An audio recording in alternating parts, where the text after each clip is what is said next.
Esto es Resúmenes de Psicología. Hoy vamos a ver el texto Pulsiones y destinos de pulsión de Sigmund Freud, el cual fue publicado por primera vez en el año 1915 en la Revista Internacional de Psicoanálisis.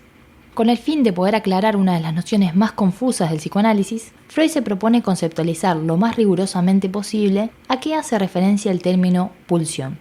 Desde el abordaje fisiológico, Freud realiza una distinción entre estímulo y pulsión.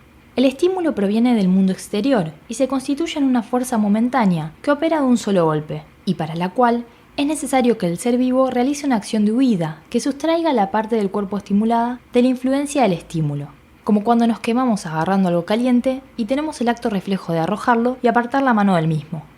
En contraposición, la pulsión proviene del interior del propio organismo y se desarrolla como una fuerza constante, que se presenta como una necesidad y que solo se logra cancelar a través de su satisfacción.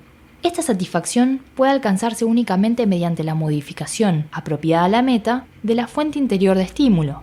Por ejemplo, cuando sentimos hambre, logramos satisfacer esa necesidad a través de la incorporación de alimento. A partir de esta distinción entre estímulo y pulsión, es que Freud detallará las tres características principales de la pulsión. Es un estímulo que proviene del interior del propio organismo. Emerge como una fuerza constante y es incapaz de satisfacerse a través de acciones de huida. Por otro lado, desde el abordaje biológico, Freud dará la definición más emblemática de pulsión. Nos aparece como un concepto fronterizo entre lo anímico y lo somático, como un representante psíquico de los estímulos que provienen del interior del cuerpo y alcanzan el alma, como una medida de exigencia de trabajo que es impuesta a lo anímico a consecuencia de su trabazón con lo corporal.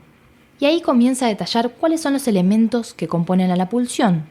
El esfuerzo, que vendría a ser la energía o fuerza que da el factor motor. La meta, que en todos los casos es la satisfacción y que solo puede obtenerse cancelando el estado de estimulación. Aunque, nos alerta Freud, la experiencia clínica nos enseña que hay pulsiones de meta inhibida. Estas avanzaron un trecho en el sentido de la satisfacción pulsional, pero después experimentaron una inhibición o una desviación. Continuando con los elementos, encontramos el objeto, que es aquello en o por lo cual es posible alcanzar la meta. Se constituye como el elemento más variable de la pulsión, ya que no está determinado, sino que se podrá adaptar en la medida que tenga aptitud para satisfacer la pulsión. Y por último, tenemos la fuente de la pulsión, que es el proceso somático interior a un órgano o a una parte del cuerpo, cuyo estímulo es representado en la vida anímica por la pulsión. El sistema nervioso es un aparato al que le está deparada la función de librarse de los estímulos que le llegan, de rebajarlos al nivel mínimo posible.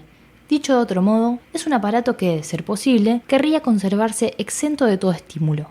Esto es lo que se conoce como principio de constancia o principio de nirvana. Freud establece que no es precisamente lo mismo que el principio de placer, ya que, bajo este último principio, si bien también se busca como fin reducir la tensión, se es capaz de tolerar ciertos estados de tensión que forman parte del proceso hacia la gratificación final y que resultan placenteros por sí mismos, como ser la tensión sexual. Entonces, si el aparato anímico siempre busca mantener lo más bajo posible el nivel de estímulos, ¿cómo tramitará estas pulsiones? ¿Qué destinos tomarán? Para la época en que Freud publicó este artículo, solo distinguía dos tipos de pulsiones: las pulsiones yoicas o también pulsiones de autoconservación y las pulsiones sexuales. Posteriormente, 5 años más tarde, ampliará esta clasificación en más allá del principio de placer. Pero volviendo, las pulsiones sexuales, prosigue Freud, pueden experimentar diversos destinos en el curso de su desarrollo, los cuales pueden ser presentados como defensas contra las pulsiones. Estos destinos son la represión, que, en pocas palabras, consiste en rechazar o mantener en el inconsciente representaciones ligadas a una pulsión. Se produce cuando la satisfacción de la pulsión podría causar displacer debido a otras exigencias. Freud lo abordará más en detalle en el texto La represión. Luego, encontramos como otro destino la sublimación, que consiste en desviar la pulsión hacia fines no sexuales, en particular mediante actividades socialmente valoradas, como son el arte y el desarrollo científico. Otro destino es el trastorno hacia lo contrario, que se compone a su vez de dos procesos.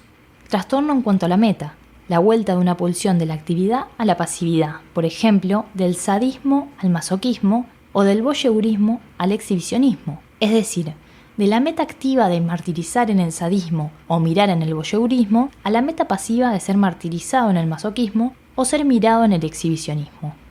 Y un trastorno en cuanto al contenido como segundo proceso, visible únicamente en la mudanza del amor al odio. Finalmente, encontramos el destino de la vuelta hacia la propia persona, que, de nuevo, se hace visible en el ejemplo del masoquismo, que es el sadismo vuelto hacia el propio yo, así como la exhibición conlleva mirarse el propio cuerpo. En este caso, la meta se mantiene inalterable, pero lo que se trastorna es la vida del objeto. La vida anímica, nos dice Freud, está gobernada por tres polaridades u opuestos: el yo contra el mundo exterior o no yo, el placer contra el displacer y lo activo contra lo pasivo. Podemos destacar, a manera de resumen, que los destinos de pulsión consisten en lo esencial en que las mociones pulsionales son sometidas a las influencias de las tres grandes polaridades que gobiernan la vida anímica. Esto fue Resúmenes de Psicología. Hasta la próxima.